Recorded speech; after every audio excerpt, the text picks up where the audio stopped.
Hi boys and girls, I'm so excited to read The World According to Humphrey to you, and I get to read chapter 2. It's such a great book, and I've fallen in love with Humphrey because he's so kind and he's always thinking of other people and things that he can do to make their life better. So I hope you're enjoying it too and thinking about how you can be a little bit like Humphrey yourself when you find somebody that needs some help. So chapter 2, Nightlife. For the rest of the day, I felt sad, sad, sad. You look sad, Humphrey, Golden Miranda said when she was cleaning my cage right before lunch. According to the chart Miss Mack had left, it was her turn to take care of me. Thank goodness. Miranda was the best cage cleaner and never said yuck. She put on throwaway gloves, then cleaned my potty corner, changed my bedding, gave me fresh water, and finally, oh joy, gave me fresh grain, some lettuce and mealworms. This will make you happy, she said, as she slipped me the special treat she brought from home, cauliflower. Naturally, Miranda had good taste. I promptly saved it in my cheek pouch, which I could store it in my sleeping house. Hamsters like to stash food for the future. After my cage was taken care of, I felt well enough to observe Mrs. Brisbane more carefully.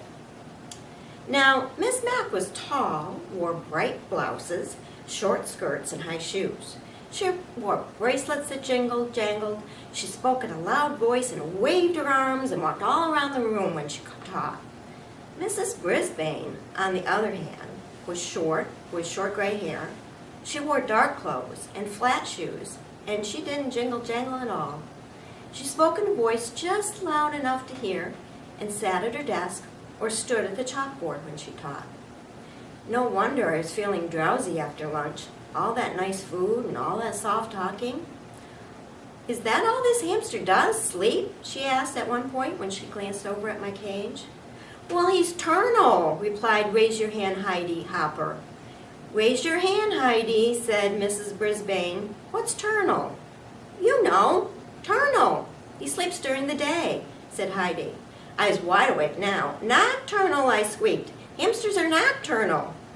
Oh, you mean nocturnal, said Mrs. Brisbane, almost as if she understood me. She turned and wrote the word on the board. Can anyone else name an animal that's nocturnal? Owl, said Heidi. Raise your hand, Heidi, said Mrs. Brisbane. But that is correct. An owl is nocturnal. Anyone else? A voice shouted out, My dad! Mrs. Brisbane looked around. Who said that? He did. AJ. Garth Tugwell pointed at AJ. Both boys sat at the table nearest my cage. What about your dad? Mrs. Brisbane asked. AJ squirmed in his seat. Well, my mom always says my dad is nocturnal because he stays up so late watching TV. Stop giggling, Gail, and a few other students snickered. Mrs. Brisbane didn't crack a smile. Her use of the word is correct, she said, though technically humans are not nocturnal. Any others? Eventually the class came up with more names of nocturnal animals, like bats and coyotes and opossums, and Mrs. Brisbane said that the class would be learning more about animal habits later that year. If she'd just look at me, she could learn a lot. I noticed for the rest of the day that Mrs. Brisbane stayed far away from my cage, as if I had a disease or something. She read a mighty fine story to us in the afternoon, though. In fact, I couldn't get back to my nap afterwards. It was about a scary house and these scratching noises and a ghost. Thump, thump, thump, the ghost came down the hall. Oh, I had shivers and quivers. I have to say, Mrs. Brisbane knows how to read a story. Her voice changed, her eyes got wide, and I forgot about her gray hair and her dark suit. To squeak the truth, my fur was on end. The story had a funny ending because it turned out the ghost wasn't a ghost at all. It was an owl. At the end of the story, everybody laughed, even Mrs. Brisbane. I was beginning to think that life with this new teacher wouldn't be so bad. But I changed my mind when the bell rang at the end of the day, and all my classmates raced out the room, leaving me alone with her. She erased the chalkboard and gathered up her papers. I could tell we'd be going home soon. Suddenly I began to worry. What if Mrs. Brisbane lived in a scary house with spooky noises and a thumping ghost? Or even worse, What if Mrs. Brisbane had a scary pet like a dog? My mind was racing as fast as I was spinning my wheel when she finally approached, looked down at me, frowning. "Well, you're on your own now," she said. With that, she closed the blinds and walked away. But I heard her mother groan under her breath. She left the classroom and closed the door. She left me alone, all alone in room 26. I'd never been alone before. As the room slowly grew darker and quieter, I thought back to the happy times in Miss Mack's apartment.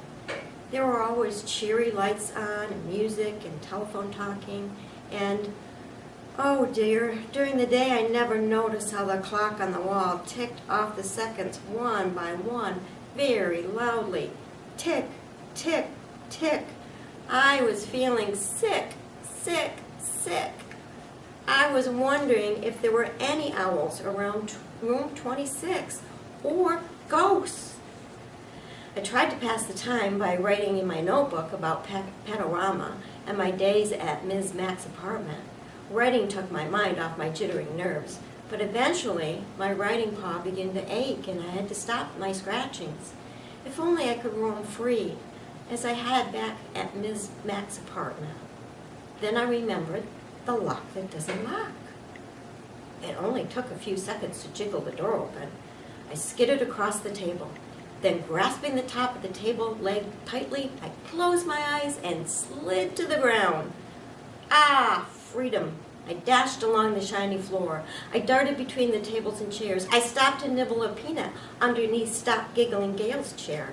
It tasted delicious and made the coolest crunching sound. I chewed and I chomped, I gnawed and I nibbled, and then I stopped. I heard the sound. Thump, thump, thump. Just like the story Mrs. Brisbane had read us. Thump, thump, thump. Closer and closer down the hall, coming towards room 26. Then rattle, scratch, thump, thump, thump. Suddenly, I longed for the protective comfort of my cage. I dropped what was left of the peanut and scrambled back. But when I got to the table, I thought a terrible thought. I had slid down the smooth, shiny leg, straight down. But how was I going to climb up again? I flung myself against the table leg, grabbed on, and pushed up, up, up. But I had only made a little progress when I began to slide down, down, down. I was right back where I started. The rattle got louder. The sounds weren't coming towards room 26 anymore. They were coming in room 26. Just then I noticed the long cord running down from the blinds. Without hesitation, I leapt up and grabbed the cord, and I began swinging back and forth. My stomach churned, and I wished I'd never touched that peanut. With each swing, I got a little higher off the ground. As soon as I saw the edge of the table, I closed my eyes and dived towards it. Whoosh! I slid across the table and scampered into the cage. I pulled the door behind me. I was suddenly blinded by light. The something had turned on the lights, and it was clomping across the floor. It was huge and heavy and coming right towards me. Just then my eyes adjusted to the light, and I saw the thing. It was a man. Well, well, who do we have here? A new student? A voice boomed. The man was smiling down at me. My, that was a lovely piece of fur across his upper lip, a nice black mustache. He bent down and peered at me. I'm Aldo Amato, and who are you? I'm Humphrey, and you scared me half to death, I told him. But as always, all that came out was squeak, squeak, squeak. Aldo squinted at the sign on my cage. Oh, you're Humphrey. Hope I didn't scare you half to death, he said with a laugh. I've just come to clean the room. I come every night. But where have you been, he said. He rolled up a big cart with a bucket, and mops and brooms, and all kinds of bottles and rags on it. Oh, that's right, he replied, as if we were having a real conversation. Mrs. Brisbane came back today. She's a good teacher, you know, Humphrey. Been teaching here a long time. Wish I had a good teacher like her. Say, do you like music, Humphrey? Squeak, squeak, squeak, I tried to tell him. I love music. almost as much as I love Ms. Matt. Suddenly a song came blasting out of the radio on his cart, and he set to work, sweeping, mopping, moving desks, dusting. But Aldo Amato didn't just dust and mop. He spun and swayed, he hopped and leapt, he twisted and twirled. "How do you like the floor show?" Aldo asked me as he grabbed the mop like a dancer holding a partner. "Get it? It's a floor show, 'cause I'm cleaning the floor." Then Aldo roared the biggest roar of laugh I'd ever heard. That big mustache shook so much I thought it might fall off. "You like that?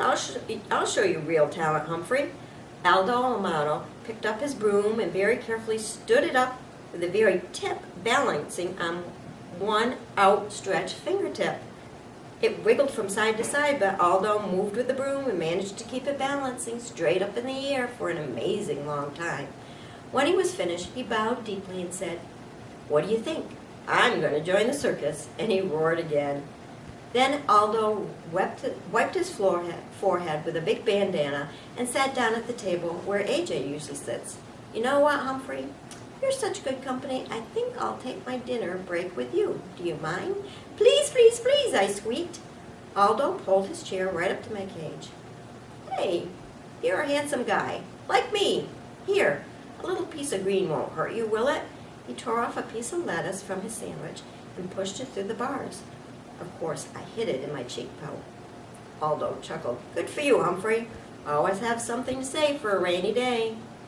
The two of us shared a very pleasant meal as Aldo told me about how he used to have a regular job where he worked during the day. But then his company closed down and he couldn't find a job for a long time. He couldn't even pay the rent when he was lucky enough to get hired here at Longfellow School. He was glad to get the job. But it's lonely working at night because his friends work during the day. They can never get together like they used to.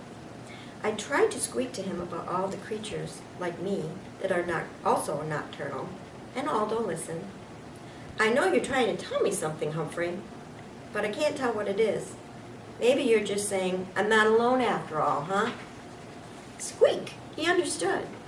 Aldo stood up, threw his trash into the plastic bag on his cart. "Well, I've got a lot of other rooms to clean, my friend, but I'll be back tomorrow night. Maybe I'll take my dinner break with you again." Aldo pushed his cart towards the door and reached for the light switch. "No, no, no," I squeaked, dreading the thought of being plunged into darkness again. Aldo stopped. "I hate to leave you in the dark, but if I don't turn off the lights, I could lose my job." Clumped back across the floor to the window. "Tell you what, I'll leave the blinds open a little. There's a nice light right outside your window." After he turned off the lights and left, I chomped on the lettuce I'd saved and basked in the warm glow of the streetlight and my new friendship with Aldo. There's a tip at the end of this story, like at the end of this chapter, like there is every time you read one. And tip 2 is, hamsters are not picky about their food and eat very little.